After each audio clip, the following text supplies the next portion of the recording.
day, everyone. Welcome to Delight's Diary. I'm Delightsome Oluwateolafunmi. Welcome to my space.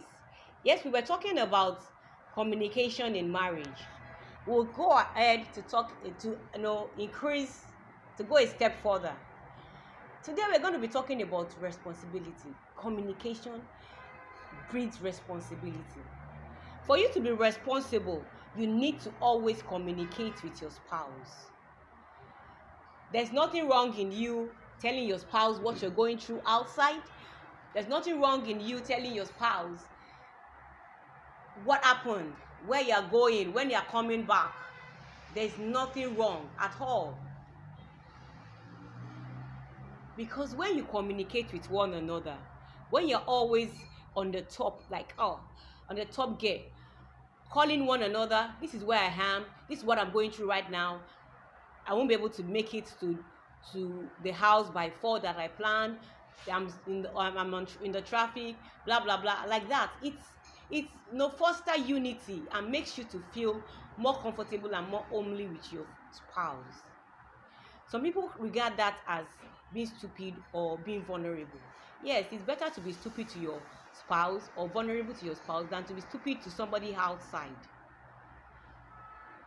For instance, there's a thing that happened some years back that my mom was talking to a sister about something that happened to one of their uncles.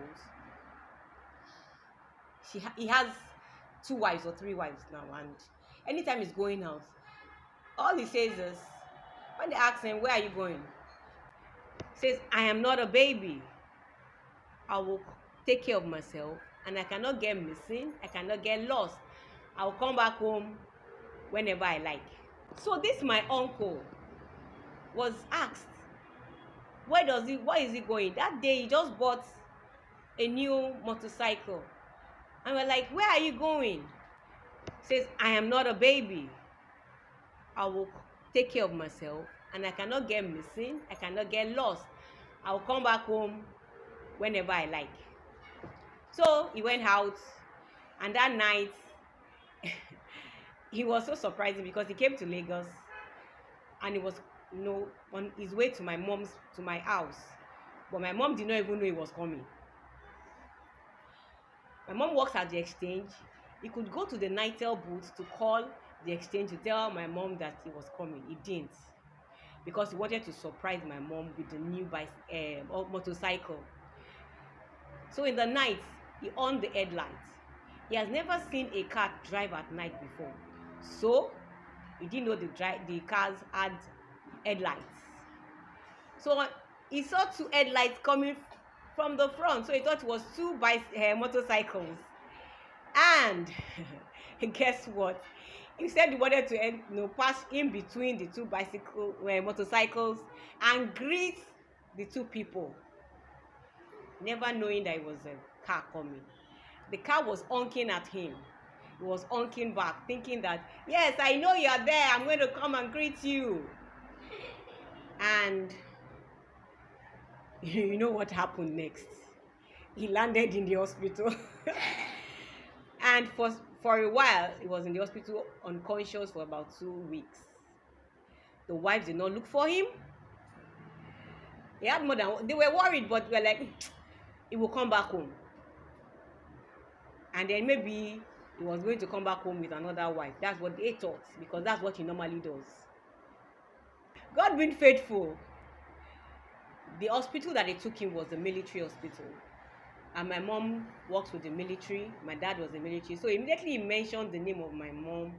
When he came to life, they had to call my mom. And mom came and was wondering that, but nobody said they were looking for you. He now said he didn't tell them where he was going. He was like, so he didn't tell them you were coming to me. What if something else happened? What if you died? What if he said that he cannot die? We never knew that he had died for 2 weeks, because being unconscious for 2 weeks is as good as dead. To cut the long story short, my mom went to the village to ask the wives about the husband, and they were like, he's not a baby, he will come back home. When my mom narrated the story today, the wives were crying, and they used to tell him to tell them where he's going, so that they will be able to know if he's not back, They know what to do. So it's always good to, to tell someone where you are going. There's nothing wrong in that. There's nothing bad in you being vulnerable to your spouse. Yes, we know that there are some spouses that are not good, but it's always to always be vulnerable. For instance, anytime I'm going anywhere, before I left my husband, I always tell him where I'm going and when I'm coming back. But when I realized that he does not even care, then I kept quiet. But even at that, there was a day he told me something. He said he wished that I was an irresponsible person, that maybe I have a boyfriend, or maybe I am not unfaithful to him. He wished I was not unfaithful to him. And I'm like, why? Why should I not be faithful to you? You are my husband. I'm married, so why should I be unfaithful? For crying out loud.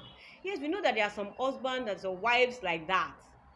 But even at that, you don't pay them back in their own coin. Be faithful, because that is what God requires in marriage. The Bible says that be naked and not ashamed. You should be naked and not ashamed with your spouse. The only person you should be vulnerable to is your spouse. If there's anything wrong with you, your spouse should be the first person to know, not somebody outside. Your spouse should not be hearing from outside that something is wrong with you. No, it should be your spouse first. It's good to be responsible. It's good. When you are responsible, it is very, very difficult for you to commit adultery.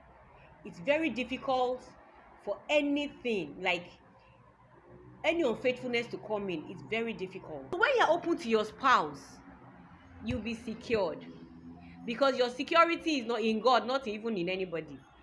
You can tell your spouse anything. You can open up. You'll be able to find succor in your spouse. The Bible says that when one falls, the other one picks him up or picks her up. The only way your spouse can pick you up when you fall is when you are open, and you need to be secure. Till we meet again, I remain Delightsome Oluwateolafunmi. Please do like, share, and subscribe. Thank you.